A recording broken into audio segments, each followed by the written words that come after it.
president was advised not to go to Dallas in the first place, not to ride in an open car, and to have, if he's going to do that, at least have the agents on the vehicle, and he did not. Now Douglas County Sheriff Dick Roth was a Secret Service agent back then. He had provided protection for the president, although not in Dallas on that day. The crowd... One of the other things I found out interestingly enough is there's no truth to this thing about supposedly Kennedy ordered the agents off the back of the limousine. No, he had nothing to do with that. I figured that, because you know what?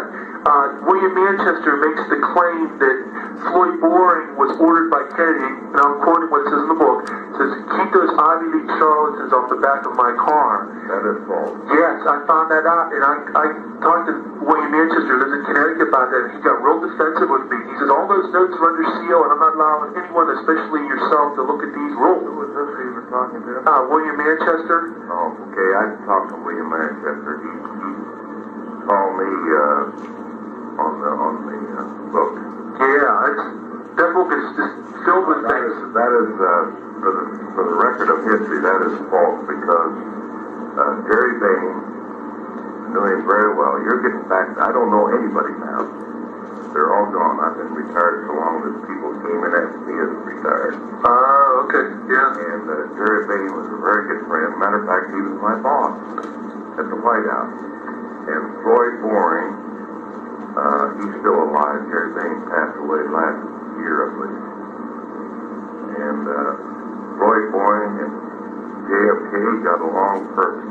Yeah, I can't believe you know what I'm saying? The tremendous damage these books have done, because what happened was, after the Warren Commission, everybody was waiting, I guess, during the 60s for the Manchester and Bishop books, and when people read them, they figured, hey, it must be true, it's in print, and ever since that time, people have been using those as source books, if you notice the bibliographies, and unfortunately, I can't tell you how many times that those myths have been repeated about Secret Service tension with JFK, and also the thing about the agents on the limo. And yeah, now I've got more confirmation on it. There has never been, in my history, any more rapport with the President of the United States other than possibly Harry S. Truman. Yeah, that's another one they said. Harry S. Truman was a jewel just like John F. Kennedy was.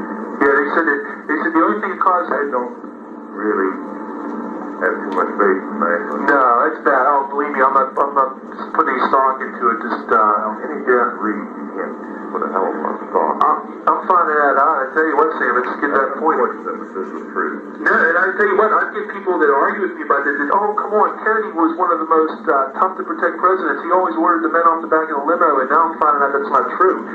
You know, because they say they make a big play about supposedly Ford. Kennedy was one of the easiest ones to ever protect, and this is why most, I would say 99% of the agents, and I'd even like to go 100, but I like to leave leeway, like the lefty. Leave room for a higher score. Right. He was one of the best presidents ever to control. Oh, okay. He trusted every one of them. Boy, I think this is amazing. That I guess William Manchester got away with it at the time because he was such a highly touted journalist, and he had sort of that Kennedy authorization to do this book, and it just escalated from there. That's exactly. Yes. Did you have any occasion to speak to Mr. Manchester? Oh, okay. I wasn't involved in that at all. I had been on the trip before. The last vacation he had. Oh, okay, the one down in Florida. That's right. Oh, okay, yeah. There's something relating in his book about that too. Supposedly, he makes it out like President Kennedy was real authoritarian and ordered the men off the back of the limousine. Well, that's not true. I didn't think that was either. Yeah, Rufus Youngblood, it was one of the things he told me. He says that don't believe Manchester or Bishop. It's very disheartening for being a young researcher looking at books and trying to sift out what's fact and what's not. And you know, the years, this is all becoming history now, and it's very discouraging to find certain things that are in print that aren't true. Right. And you gentlemen were there, and you would know best. And when you were saying it, I believe you 10 times more than I would, William Manchester. Yeah. Oh, well, you were there. That's the problem. But the most alarming thing about this is, sir, is he quotes you in the book, but you're not interviewed in the book in the back section. Oh, yeah. He says that supposedly President Kennedy told you, I'm quoting, keep those Ivy League charlatans off the back of the car. That doesn't sound like... okay. Boy. I tell you, this is amazing. I didn't think so either, because he was gracious enough to indicate all his interviews at the back section of the book, but your name wasn't there. Something, and how can he get a direct quote from a gentleman he never spoke to? I never told him that. Yeah. Hey, you know,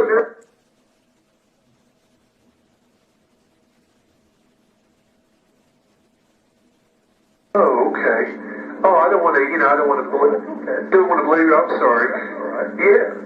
Okay. Yeah, just, it's because, boy, you really go a long way back, sir. You were involved with the attempted Blair House, the Truman, boy, did they ever, I know I'm throwing a lot of things at you at one time, sir, did they ever determine, was it you or Donald Byrd's, like, whoever bullet actually hit one of the men? Because it says that, one book I read... They never did prove it, although the guy said that the guy in the gray suit had hit him. That was Closet. Oh, okay. That was the only one that had a gray suit. I'll tell you what, I think that, I'm not trying to swallow your head up, but I think that's one of the most amazing acts of courage what you guys did that day, because that's never in Secret Service history is something like that happened to that grand scale. Yeah, because, Dallas was just, it happened so quick, and that was not, they never returned any gunfire, but, that was a true test of, because even in the Reagan assassination test, no Secret Service men fired a gun. So actually, this was the first time, the only time maybe, ever in Secret Service history where that's happened. Yeah. But you know what? One thing I discovered, speaking of documents that came out, I was aware of this before, but Stuart Stott was also in Dallas. He was at the Trade Mart. Oh, I don't think so. Yeah, oh yeah. It says, according to this document, it says David Grant, Stuart Stott, a man by the name of Richard Johnson. Right. Boy, what's his other name? I can't make Andy Berger. Right. Okay. It has Dennis Halterman, but it's scratched out. That's right. He passed away. Oh, okay. Yes, these documents came out piecemeal, and they're really hard to read. How he passed away. Actually, I got it back in there. Although I should know he was there because he died shortly thereafter. Were you involved in any of the planning of the Texas trip? Did you, Well, no, I technically, I was involved in that, Oh, okay. Did you at least give out assignments and so forth? Okay, because I guess can't be something. I'm finding this out because in this less than 5 minutes of conversation, you've knocked out a lot of stuff that's printed. I was not taking it as the gospel, but I know other people have.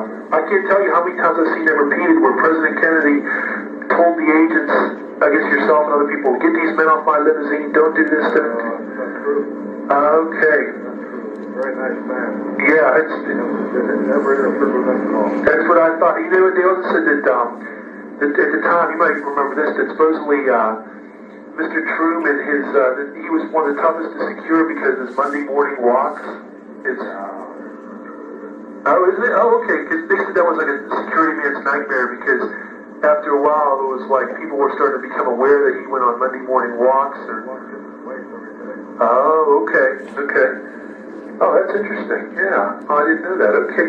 Well, basically, one final question. Did you know about supposedly the Skin the Line of Fire movie is supposed to be the dramatization of Clint Hill? Did you know about that? No, I didn't know that. Yeah, supposedly this movie, but it's played by Clint Eastwood. It's supposed to be like composite character of Clint Hill 30 years later. Yeah. That's pretty interesting because when I saw the movie, I could see there was references to Dallas and some other things, and it was pretty. Because in the movie, he says that he went on to guard Mrs. Kennedy, and that's exactly what Clint Hill did. And then it also makes mention of Spiro Agnew, and I checked in one of the books, and sure enough, he guarded Spiro Agnew during when he was vice president. Yeah.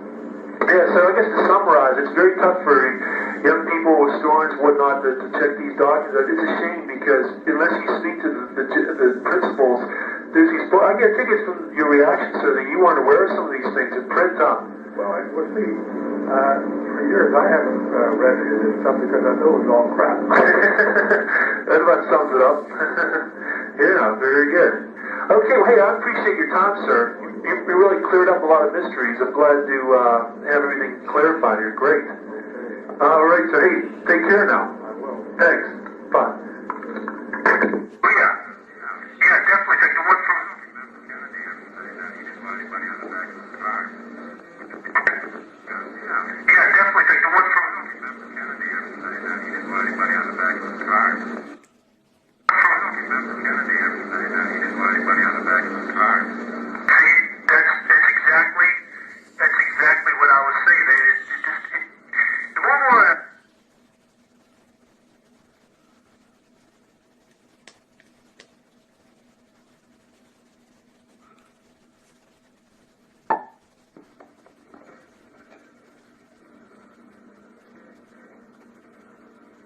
Billy just in the back of the limo, and from that moment on, there wasn't any, but I think you watch the pictures, watch that, you find these, there's certain times.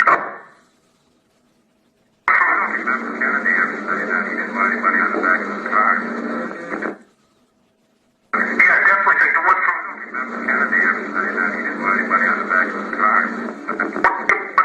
Remember Kennedy ever say that he didn't want anybody on the back of the car? See, that's exactly what I was saying. The one more, let's look at this thing in general. I just think that what could be, a byproduct of the agency not being outspoken, and understandably so. So maybe some authors have taken leaps of faith and have based things on their conclusions rather than going to primary sources. So that's a big thing that's been dispelled just in a couple days here. Because that's what I feel. I didn't think it's, like I said, this footage of the trip to Berlin in June of 1963. In fact, ironic, I'm talking to you, and you were sitting in the front seat of the limo. There's film footage of that. And there's two agents hanging onto the back handholds, and yeah, you know what? Most of the time, when you were in their positions and you were sitting in the front seat, and there was what Bill Guerrero was typically the driver. You were part of the detail went back into at least the Truman era? Went back, it started with Roosevelt before his third inauguration. Oh, really? 41, January 41. Oh, okay, I didn't think you were back that far, okay. Because Stu Manchester's book, I think he alludes to the fact that you were around during the Truman administration, but oh, okay. And you know what, Alex, how long were you in the service? Yeah. Oh, my God. Oh, so you were around for what, early part of the Nixon years, or? No, Johnson, first full term of his inauguration just before, in fact, I transferred in January of 65. Oh, okay. Okay, you know what, during the House Select Committee hearings in the mid-70s, something I was surprised about is you and Mr. Floyd Boyd became inspectors, and I understand that you consider that a demotion. No, I'm not an inspector. You weren't? Oh, okay, because...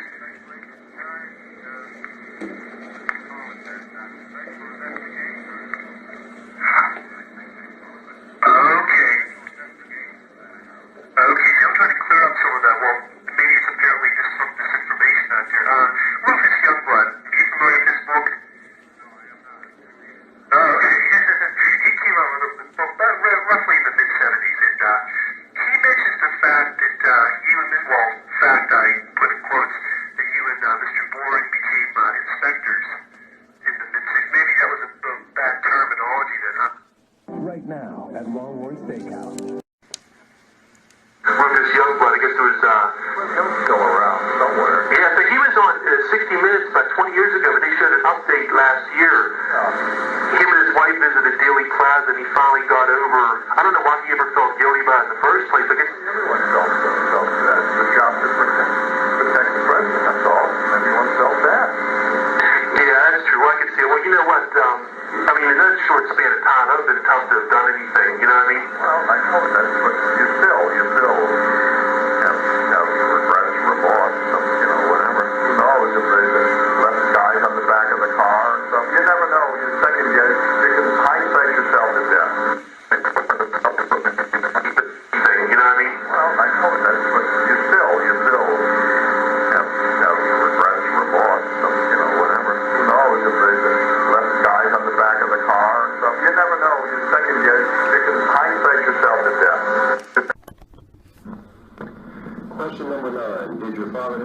survivor's guilt over the assassination of JFK. For example, Mrs. Kennedy played the scene over and over in her mind, etc. To the best of my knowledge, my father had absolutely no survivor's guilt. I believe he figured that events were kind of out of their control. It was pretty common knowledge that a person riding in an open automobile was subject to a bullet at any time. There was really not much you could do if somebody indeed wanted to give up their life in the line of assassinating the president. He only did remark several times that he felt that one thing did kind of bother him about events that did unfold in Dallas. I believe earlier that morning when they left Fort Worth, Texas, heading to Dallas, that it was raining or drizzling or about to rain, and there was some discussion amongst the agents and the White House staff as to whether or not the president would need the hard Lexan bubble top type covering over the limousine when they got to Dallas. And they were going to make their mind up whenever they arrived, to the best of my knowledge, depending upon the weather. But sad to say that when they did arrive at Dallas, it was not raining. The decision was made, and I don't know by whom, not to put the bubble top on. President Kennedy always enjoyed riding in an open vehicle, and they certainly would comply with the president's wishes, and he would indeed choose to ride in the vehicle if weather permitted. And as it was not raining, the bubble top was not used. I think he thought perhaps had it been raining that day, that with the bubble top on, it might have shielded the assassin's view perhaps of the president, or it may have possibly deflected a shot, and the president might have been alive today. As far as survivor's guilt goes, I think that is the only thing that my father ever really gave a second thought to. Everything else, I believe that transpired after the assassination was the best that could have been achieved by the Secret Service and all people involved. Question number 10. About suspects in a conspiracy theory with the recent spotlight on the Secret Service in general and your father in particular. Several books mention that he turned around twice with his foot on the brakes and did not respond to Agent Kellerman's order to get out of line, we've been hit. I do remember vividly my father's recollection of the exact instant that he was aware that something did indeed transpire, things were not going as planned. He did remark that he did indeed hear what he thought were 2 shots, and at the time, though, he did not call them shots or didn't think they were shots. The sound seemed to come from the right rear of the automobile, and it was kind of common being in many parades, especially with motorcycle escorts as they had, that motorcycles would indeed backfire. And my father's first reaction to the first sound was that it was a motorcycle backfire. He heard the sound a second time, just seconds afterwards, and he did indeed glance into the rearview mirror, and to the best of my knowledge, my father reported that he did indeed see blood on Governor Connolly's shirt. He glanced over his shoulder at that time, saw that the governor was indeed hit and slouching down in the seat. To the best of my recollection, he did not see anything of the president, who was sitting further back in the limousine. Pretty much at the same time, Agent Kellerman did indeed say that they needed to get out of line. They had been hit, and my father stepped on the accelerator to the best of my knowledge, and they were headed off to Parkland Hospital. This is a man named Vince Palomara. Do you know him? I'm familiar with him. I don't know him. He says that, I guess, we'll talk about this, that he sent you a 22-page letter. I recall receiving a letter which I sent back to him. I didn't bother with it. You didn't talk to him ever? He called me and I said hello, but that was about it. Yeah, Clint Hill is claiming that he returned my letter and he didn't bother with it. Okay? Lisa McCubbin, the co-author of Gerald Blaine's book, The Kennedy Detail, claimed on Facebook that he threw it in the garbage. Perhaps the biggest contradiction of all is Gerald Blaine was quoting from the letter to me when I spoke to the gentleman on June 10th, 2005. So we got 3 different stories. Clint Hill's claiming here that he returned it to me. He did not return it to me. I received his signed receipt that he received it. He did not return it. Lisa McCubbin is claiming that he threw it away without reading it. And the evidence that indicts them the most is Gerald Blaine quoted from the letter to me, again, on June 10th, 2005. And this man's name is Vince Palomara. He's a citizen who has taken it on his own to become an expert. He's from Pennsylvania, and I don't know him. I've never talked to him. I've just seen it on the web. And he is, I believe he's a graduate of Duquesne University. So let's watch this, and I'll get your reaction to it. Hi, this is Vince Palomara, the self-described Secret Service expert that Jerry Blaine accuses me of without naming me, okay? Back with my obsession about the Kennedy detail. I gotta read this. This is rich. Page 287. This is what Blaine's claiming Raleigh said. Raleigh turned to Jerry Blaine. And Jerry, since you were in the lead car, did you ever hear this over your radio as well? Yes, sir, I did. I heard exactly what Floyd just told you. The thing about this is the whole thing about the Ivy League charlatans thing. Jerry Blaine told me the Ivy League charlatans thing came from the guys. I can't remember who said it. Boy, his memory got real good 5 years later, because now he's claiming he heard it over the radio, Floyd Boring, okay? Just unbelievable. It's just amazing to me, you know? There never would have been a book if I didn't send a 22-page letter, okay, to Clint Hill that pissed him off so much that his very good friend Jerry Blaine came out with this book as a counter, okay? There's some nice things I recommend everybody to buy. I'm not into censorship. This is my First Amendment rights, okay? It's got some nice pictures, some nice non-assassination things, and there's even some good assassination-related things in here. But it's very obvious. It's other people picked up on it. That's why there's some really bad reviews on Amazon right now. Mine's the best of the bunch at 3 stars, too. It's very obvious it's a thinly veiled attempt to rewrite history and to blame President Kennedy without trying to blame him for his own assassination. First of all, his is not the best of the reviews. There are 7 with 5 stars, just in case for the record, that I saw today when I looked on Amazon. What's your reaction? Could you hear? Well, he wrote an assessment of the book about the first time about 5 weeks before it was released. The second time on Amazon.com, he and 4 of his friends, or 4 of his aliases, put a statement on assessing the book a 1, a 2, and a 3.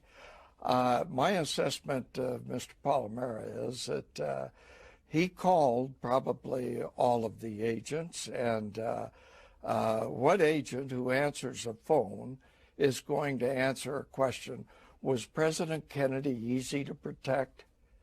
Well, probably he was too easy to protect because he was assassinated. But the fact that the agents aren't going to tell him anything, and he alludes to the fact that when I wrote the book, most of these people were dead. Well, I worked with these people. I knew them like brothers, and I knew exactly what was going on. And I always respected Jim Rowley because he stood up to the issue and said, look, we can't say the president invited himself to be killed, so let's squash this. So that was the word throughout the Secret Service. This is rich. Gerald Blaine is saying, my assessment of Mr. Palomara is that he called probably all the agents, which is true. And what agent who answers the phone is going to answer a question, was President Kennedy easy to protect? You did, Mr. Blaine. February 7th, 2004 and June 10th, 2005 to be exact. And many of your colleagues echoed the same thing. That JFK was a very nice man, never interfered with the actions of the Secret Service, and did not order the agents off the limousine. Picking up where Blaine left off. Well, he probably was too easy to protect because he was assassinated. Jeez, that's really nice to know, Mr. Blaine. Again, a quote from Blaine here. But the fact that the agents aren't going to tell him anything, you told me a whole bunch of things in our 45-minute conversations, plural, times 2, on those dates I mentioned. And many of your colleagues told me much of value. And he alludes to the fact that when I wrote the book, most of these people were dead. Yes, it's very relevant. Again, back to Blaine. Well, I work with these people. I knew them like brothers, and I knew exactly what was going on, and always respected Jim Raleigh because he stood up to the issue and said, look, we can't say the president invited himself to be killed, so let's squash this. 47 years later in Blaine's book, as I've covered in my Citizens for Truth and Kennedy Assassination online reviews and my blogs and whatnot, he's claiming in his book that there was a morning of JFK's funeral meeting of the Secret Service that Chief Riley said, look, we know the president ordered us off the back of the car, but we can't let the public know about this because then they'll think we're blaming the president for his own death. We got to cover this up. Ironically, by telling this sordid tale, that's exactly what the book achieves. It does blame Kennedy for his own death by revealing this meeting. I do not believe this meeting took place at all. I think it's a total fabrication. There is no evidence for it whatsoever. That's just my opinion, based on the fact that there's a lack of evidence. It's very slick, though, because there probably was a security meeting to discuss the upcoming walk to St. Matthew's Cathedral with Jacqueline Kennedy, Haile Selassie, Charles de Gaulle, and all the dignitaries. But the bottom line is everyone he's mentioning that attended this alleged meeting are long dead. There's no corroboration. And furthermore, the agents that spoke to me or wrote to me provided substantive details that go against this alleged meeting. The advance agents supposedly were told. No, they weren't. Winston Lawson told me in a letter, a complete stranger. Why would he lie? Said, I don't know of any standing orders for the agents to be up the back of the car. It never came to my attention as such. It never came to his attention as such. According to Jerry Blaine's book, there was a meeting. Mr. Palomera, there are a number of things that have happened, but he has no credibility. He's a self-described expert in his area, which I don't know what it is. He was born after the assassination, and he keeps creating solutions to the assassination until they're proven wrong. So he's... Yeah, like your attorney sending me a certified letter asking me to take down a blog where you guys were alleging I was saying that I was a co-author of the book. I wasn't saying that at all. I even noted it came from Lisa McCubbin's blog. I was just advertising the book.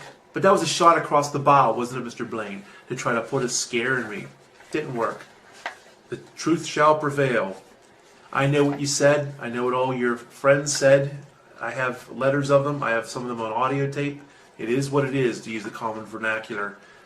And a quote from your book where you say that I stabbed your brothers in the back with baseless accusations. Hey, don't kill the messenger for giving you bad news. These gentlemen, including yourself, told me what they told me to a complete stranger on the phone, and or they wrote it, put it in writing. I mean, the consensus is overwhelming. It's a landslide that JFK did not order the agents off the back of the car, nor did he interfere with the actions of the Secret Service.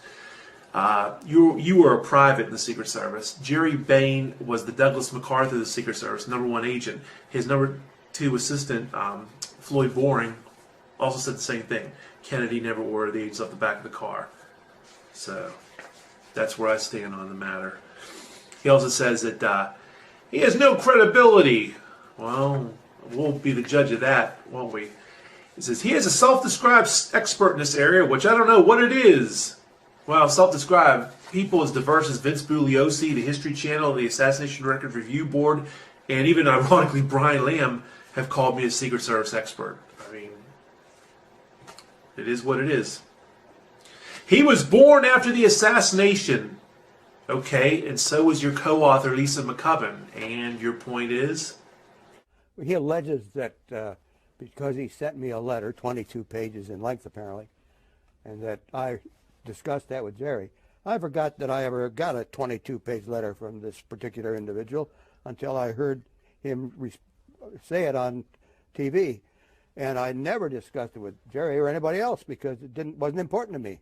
And insofar as him being an expert, I don't know where the expert part came from. I spent a long time in the Secret Service in protection, and I'm not an expert, but apparently he became an expert somewhere up in Pennsylvania.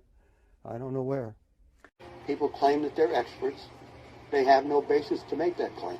I was a special agent in charge of vice president protection, special agent in charge of presidential protection, and assistant director of protective forces for the United States Secret Service. I'm not an expert, but apparently some of these people out there who write these books and concoct these theories are experts.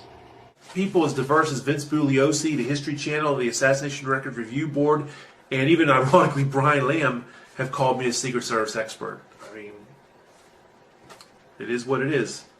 The fellow we talked about in the last interview, Vince Palomara, you've seen his letter? No, he's been critical of...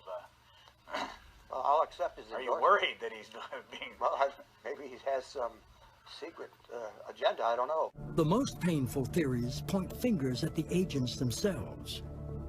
I read where Pontius was part of it because he disappeared after Houston.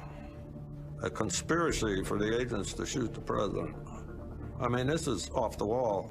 The Zapruder film, when the Zapruder film is run at normal speed, another theme that Palomara throws out is that Bill Greer stopped the car. When it's run at its normal speed, you'll notice the car absolutely does not stop at all. This happened in less than 6 seconds after the president was hit in the throat and moving along. Then all of a sudden everybody broke down the Zapruder film to frame by frame, to slowed it down, and they created a myth to almost every frame of what was going on. And you'll notice too that when Mrs. Kennedy comes over after the first shot, she is directly in front of the president's face. And people have accused Bill Greer of pulling a gun out and shooting the president. He'd have had to shoot through the Conleys, and he'd have had to shoot Mrs. Kennedy. And the same thing holds for anybody on the grassy knoll. Had they fired, they'd have probably injured Mrs. Kennedy in it too. These are the myths that come about. People create a myth or a theory, but they forget all the other facts that are going on. Okay, Jerry Blaine saying, when the Zapruder film was running normal speed, another theme that Palomara throws out is that Bill Greer stopped the car. When it's running normal speed, you will notice the car absolutely does not stop at all. Well, a couple things I have to say about that.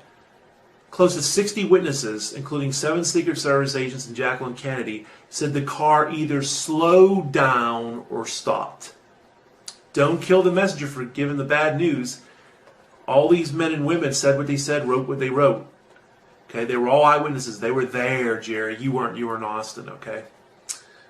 They said the car slowed down and stopped, or just slowed down. Not that they all said it stopped. And as far as it not showing in the Zapruder film, well, Louis Alvarez and other people studied the film, and actually you could see the car slow down. And the major issue is there's a lot of people think the Zapruder film was tampered with. I don't mean the crazy theories where it was a total cartoon nonsense like that, but frames were removed. All those witnesses, and now the Zapruder film doesn't show a dramatic slowdown like all those witnesses claimed there were. No one's buying it. Who had access to the Zapruder film? Who owned it at first? The Secret Service. Says it all. In this comment you make, this happened in less than six seconds after the president was hit in the throat and moving along. Oh, the president was hit in the throat, huh? In the throat. From the front? What's the deal with that? You know what it is? I don't know. You guys just can't get your story straight. Can't get your facts straight. At least if you guys are going to counter someone on the other side like me, be well prepared. That's embarrassing. Well, good luck making your money off the man that you were sworn to protect. Have a nice day. The most painful theories point fingers at the agents themselves. I read where Pontius was part of it because he disappeared after Houston. A conspiracy for the agents to shoot the president. I mean, this is off the wall. One of the agents shot him, and all the crap. Everybody's having a field day.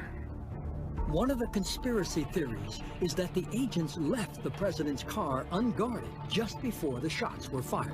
The motorcade had finished the crowd portion of the route and was about to hit the Stebbins Freeway, therefore going freeway speed.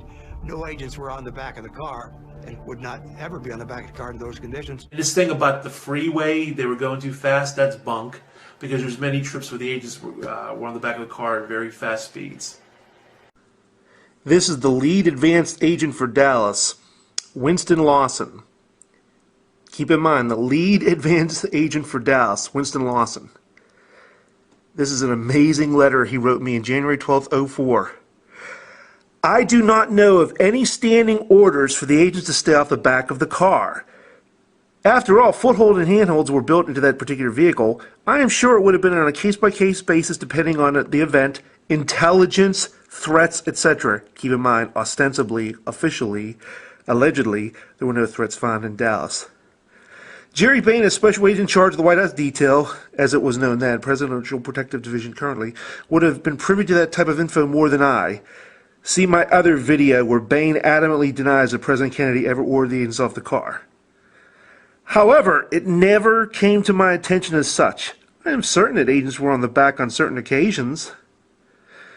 Again, I do not know of any standing orders for the agents to stay off the back of the car. However, it never came to my attention as such. This totally debunks the Kennedy detail. Here's the fateful Tampa motorcade of November 18th, 1963. This is Congressman Sam Gibbons. There's JFK, Senator Smathers, Agent Don Lawton, Agent Chuck Sborel, Agent Floyd Boring, Agent Bill Greer. Let's focus on Congressman Gibbons. What did Congressman Gibbons have to say about the whole notion of JFK allegedly ordering the agents off the car in Tampa? Here's what he told me in this letter dated January 15th, 2004, years before the Kennedy detail saw the light of day. I rode with Kennedy every time he rode. I heard no such order. As I remember it, the agents rode on the rear bumper all the way. Kennedy was very happy during his visit to Tampa. Sam Gibbons. This is an amazing letter from Dave Powers, arguably JFK's best friend for years and the former curator of the JFK Library. September 10th, 1993. Okay. Also, unless they were running along beside the limo, the Secret Service rode in a car behind the president, so no, they never had to be told to get off the limo. Also, unless they were running along beside the limo, the Secret Service rode in a car behind the president, so no, they never had to be told to get off the limo. That destroys the Kennedy detail right there. And the whole notion of the O'Donnell Powers staff notion, too. This is a fantastic book written by Helen O'Donnell called A Common Good, The Friendship of Robert F. Kennedy and Kenneth P. O'Donnell. There's Kenny O'Donnell. There's Helen O'Donnell, his daughter. This book, much of the material in this book has been gathered from the private tapes of my father, Kenneth P. O'Donnell. Okay, so she has her vivid memory in private audio tapes of my father, Kenneth P. O'Donnell.